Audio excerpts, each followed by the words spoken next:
Let's start with something real. Imagine it's 20 years ago. You invest in companies you've actually heard of. Nvidia, Apple, Amazon, Microsoft. Nvidia is a perfect example. Over the last couple of decades, Nvidia stock has risen tens of thousands of percent. Not hundreds, tens of thousands. A one-time investment made early and left alone turned small amounts of money into life-changing wealth. Apple, Amazon, and Microsoft didn't explode as violently as Nvidia, but they still delivered long-term annual returns in the range of roughly 15 to 25% during their strongest decades. Now, here's the key point. You do not need to pick the best stock in history. You don't need to find the next Nvidia. Historically, the broad U.S. stock market has returned about 10% per year on average over long periods of time. That number alone is enough to change everything. Let me show you why. Imagine someone invests $10 million one single time. They do absolutely nothing else. No trading, no adding more money. They just let it grow at an average of 10% per year. After 10 years, that money becomes about $26 million.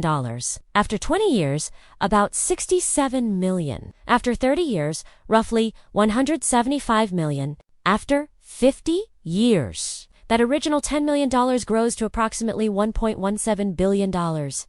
Nothing fancy happened. No genius decisions. Just time and compounding. This is the part people don't understand.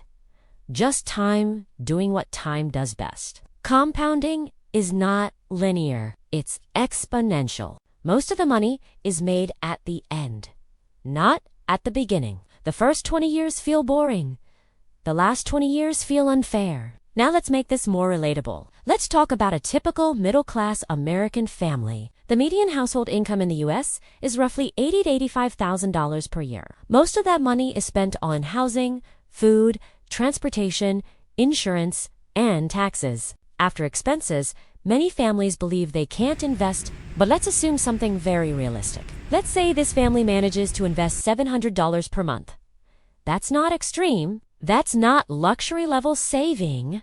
That's consistency. $700 per month is $8,400 per year. Now let's assume the same average return, 10% annually. No stock picking, just a broad market index fund. After 10 years, their investment account is worth about $140,000.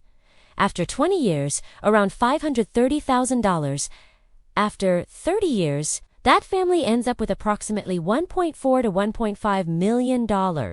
They only contributed about $252,000 of their own money. The rest came from growth, from compounding, from time. And here's the uncomfortable truth. Most people never reach this point, not because they can't, but because they stop too early. They quit when the numbers still look small. They underestimate how powerful the later years are. Investing rewards patience far more than intelligence. It rewards discipline far more than excitement. The market doesn't care about your emotions. It doesn't care about fear, headlines, or short-term crashes. What it cares about is how long your money stays invested. If you take one idea away from this video, let it be this. Wealth is not built by making money fast. It is built by letting money grow for a very long time. Time is the asset most people waste, and compounding is the force most people ignore. Those who understand both don't need miracles. They just need to wait.